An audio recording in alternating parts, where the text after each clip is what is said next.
আপনি কি জানেন নতুন অর্থ বছরে যে কর রাজস্বের আদায়ের পরিকল্পনা করা হচ্ছে তাতে আপনাকে কত বেশি কর দিতে হবে? আগের অর্থ বছরে সবাই মিলে আমরা যত কর দিয়েছি তার চেয়ে এবার বেশি দিতে হবে ৬৩,০০০ কোটি টাকা। এই কর দিতে হবে আমাকে, আপনাকে।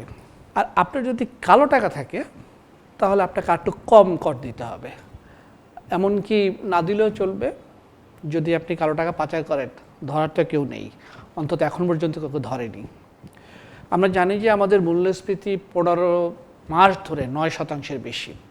সুতরাং এই জন্য সবার প্রত্যাশা ছিল অন্তত আয়করে একটু স্বস্তি পাওয়া যাবে, কিন্তু এবার আয়করে কোনো স্বস্তি দেওয়া হয়নি। সুতরাং আগে যে হারে আমরা আয়কর দিতাম নতুন অর্থ বছরে আমাদের একই হারে আয়কর দিতে হবে। শুধুমাত্র যাদের আয় খুব বেশি তাদের আয়করের হার ৫% বাড়িয়ে ৩০% করা হয়েছে। আর যারা কালো টাকার মালিক তাদের দিতে হবে ১৫% হারে কর। এই কর দিয়ে তারা যে শুধুমাত্র নগদ টাকা সাদা করতে পারবেন তা নয়, তারা জমি, ফ্ল্যাট, অ্যাপার্টমেন্ট এগুলো সাদা করতে পারবেন। এমনকি যদি শেয়ার বাজারে বা অন্য কোনো খাতে কোনো স্কিমে বিনিয়োগ করা থাকে যেটা দেখানো হয়নি সেটাও করতে পারবেন। সুতরাং ঢালাওভাবে সুযোগ দেওয়া হচ্ছে। ঢালাও এই জন্য বললাম, সেখানে একটি শর্ত জুড়ে দেওয়া হয়েছে, সেটি হচ্ছে অন্য কোনো আইনে যাই থাকুক না কেন এইভাবে কালো টাকা সাদা করা যাবে, এবং যারা কালো টাকা সাদা করতে আসবেন তাদের কোনো সংস্থা কোনো ধরনের প্রশ্ন করবে না। এখন এই যে সরকারের যে একটি আশ্বাসবাণী, তাতে কালো টাকার মালিকরা আশ্বস্ত হয়ে আসলেই কি সাদা করতে আসবেন? অতীতে খুব একটা দেখা যায়নি। সুতরাং আমরা এবার অপেক্ষা করতে পারি। এবার কয়েকটা ভালো দিক বলি, সেটি হচ্ছে যে যারা শারীরিক প্রতিবন্ধী তারা যখন কোনো শিক্ষা প্রতিষ্ঠানে পড়তে যান তাদের চলাচলে খুব সমস্যা হয়। সুতরাং যে সমস্ত শিক্ষা প্রতিষ্ঠান তাদের চলাচলের জন্য র্যাম্পের ব্যবস্থা করবে তাদের কোনো বাড়তি কর দিতে হবে না, আর যারা করবেন না তাদের ২.৫% হারে সারচার্জ দিতে হবে। আমি মনে করি এটা একটা বাজেটের ভালো দিক। এছাড়াও বেশ কিছু নিত্য পণ্য যেমন ধান, গম, চাল, আটা, ময়দা এগুলোর উপরে উৎসে কর যেটা আমদানির ক্ষেত্রে এটা কমিয়ে দেওয়া হয়েছে। এটা একটা ভালো দিক। তবে এর আগেও কিন্তু আমদানির এই জাতীয় কর নিত্য পণ্যের উপর কমানো হয়েছিল, তাতে বাজারে খুব একটা প্রভাব ফেলেনি। সুতরাং এখানে বাজার নজরদারির একটা বড় প্রশ্ন আছে। সে নজরদারি আগে দেখা যায়নি, এবার দেখা যাবে কি না সেটা একটা প্রশ্ন। আরেকটা দিক হচ্ছে সাধারণ মানুষের জন্য উপহার দেওয়া, জমি, নগদ অর্থ, ফ্ল্যাট নানানভাবে উপহার দেওয়া হয়। যদি পিতা, মাতা, স্ত্রী বা ছেলে মেয়ে উপহার দেয় তাহলে তাদের কোনো কর দিতে হবে না। অন্য যে কেউ উপহার দিলেই কর দিতে হবে। তবে যেই উপহার দেন না কেন সেটা আয়কর বিবরণীতে থাকতে হবে। যিনি দিবেন তাকেও আয়কর বিবরণীতে দেখাতে হবে, যিনি দিবেন না তাকেও দেখাতে হবে।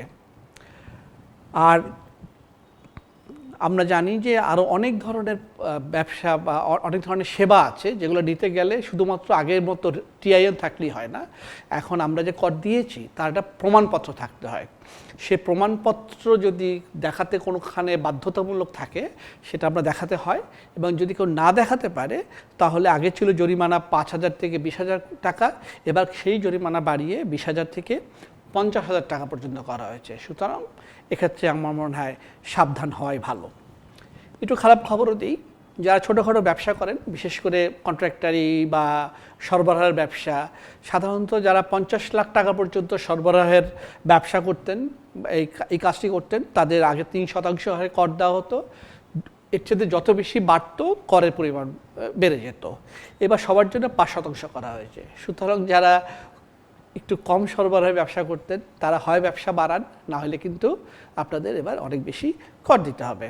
যে কয়েকদিন আগে তাপপ্রবাহ হলো তখন যারা ভেবেছিলেন যে একটা ফ্রিজ কেনা দরকার ঠান্ডা পানির জন্য, বা রেফ্রিজারেটর দরকার, কিংবা এয়ার কন্ডিশন কিনতে চাচ্ছিলেন, যারা কেনেননি তাদের একটু পস্তাতে হবে, কারণ এই বাজেটে এই সমস্ত পণ্যের উপরে শুল্ক বাড়ানো হয়েছে। সুতরাং আগের চেয়ে বেশি দামে কিনতে হবে।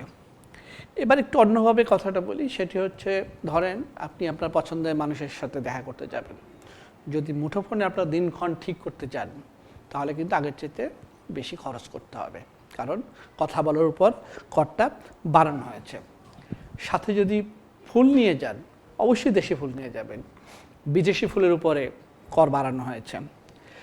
তারপর যদি কোথাও বসেন, যে সেই বসলে যদি আইসক্রিম খান, তাতেও এবার বেশি দাম দিতে হবে, কারণ আইসক্রিমের উপরও কর বাড়ানো হয়েছে। এমনকি যদি একই সঙ্গে জুস বা তীব্র গরমে জুস বা কোনো ধরনের কোমল পানীয় খান, সেখানেও দাম বেশি দিতে হবে, কারণ আবার কর বাড়ানো হয়েছে। বিদেশি ফল তো আছেই, আগে থেকে কর বেশি বাড়ানো হয়েছিল, এবার আরও বেশি বাড়ানো হয়েছে। এমনকি আম সত্ত্বেও রেহাই পায়নি। তবে একটু ভালো দিকও আছে। দেখা করতে যখন যাবেন, তখন যদি আপনারা একটু বিদেশি কাপড় চোপড় পরে যান, এর মধ্যে ব্লেজার হতে পারে, স্যুট হতে পারে, দামি কোনো বিদেশি জামা হতে পারে, সেটা ছেলে মেয়ে নির্বিশেষে যে কেউ, সেগুলোর উপর একটু কর কিন্তু কমানো হয়েছে। সুতরাং এই একটা দিক ভালো হয়তো থাকতে পারে, কিন্তু ভালোরও সব ভালো যে ভালো তা না, এরও আরেকটা খারাপ দিক একটু বলি। দেখা করলেন, কথাবার্তা হলো, পরিণতি লাভ করলো, বিয়ে করতে যাবেন, কমিউনিটি সেন্টারে যখন যাবেন, তখন কিন্তু আপনি যে কর দিয়েছেন, আয়কর দেন, সেই যে প্রমাণপত্র, সেটা আপনাকে দেখাতে হবে। সুতরাং বিপত্তি কিন্তু আছেই। আবার ধরেন বছরে একবার দুবার ঘুরতে যাবেন, যদি নিজেরা যান তাহলে ঠিক আছে, যদি ট্যুর অপারেটরদের মাধ্যমে যান তাহলেও এখানে বাড়তি খরচ করতে হবে, কারণ এইবার প্রথমবারের মতো ট্যুর অপারেটরদের উপরে কর বসানো হয়েছে। সুতরাং করের বোঝা নানানভাবে সরকার চেষ্টা করেছে আপনাদের উপরে, আমাদের উপরে বসানোর চেষ্টা করা হয়েছে। যেমন অনেকে এখন নিরাপত্তার জন্য সিকিউরিটি সার্ভিসের ব্যবস্থা করেন, সেখানে বেশি কর দিতে হবে। সিসি ক্যামেরা বসান অনেকে, সেখানেও কর দিতে হবে। সিগারেট, বিড়ি, সেগুলো তো আছেই, যেটা হয়তো আমরা সমর্থনই করি। আবার একটা ভালো খবর দিয়ে পরে যারা নতুন ব্যবসার কথা ভাবছেন, নতুন নতুন ক্ষেত্রের কথা চিন্তা করছেন, তাদের জন্য সুবিধা দেওয়া আছে। কয়েকটি সেক্টর আছে যেগুলোকে আমরা বলি ইনফরমেশন টেকনোলজি অ্যানাবেল সার্ভিস, এগুলোকে কর ছাড় দেওয়া হয়েছে। এই সমস্ত খাতে যদি আপনারা নতুন করে ব্যবসা করতে চান, আপনাদের আপাতত 2027 সাল পর্যন্ত আপনাদের কোনো কর দিতে হবে না। এর মধ্যে আছে AI based solution development, blockchain based solution development, software as services, data science ইত্যাদি। সুতরাং এগুলো একটা ভালো দিক, আপনারা নতুনভাবে এই সমস্ত ক্ষেত্রে ব্যবসা বাড়ানোর বা ব্যবসা করার চেষ্টা করতে পারেন। আরেকটা ভালো জায়গা আছে কিন্তু আপনারা যদি বিনিয়োগ করতে চান, সেটা হচ্ছে যদি উড়োজাহাজ বানাতে চান, আপনাদের জন্য কিন্তু কর ছাড় দেওয়া হয়েছে। এয়ারক্রাফটের ইঞ্জিন বা যন্ত্রাংশ, এগুলো যদি আপনারা আমদানি করেন, আপনাকে কোনো কর দিতে হবে না। সুতরাং এটা একটা বড় জায়গা, নিশ্চয়ই আপনারা ভাবছেন।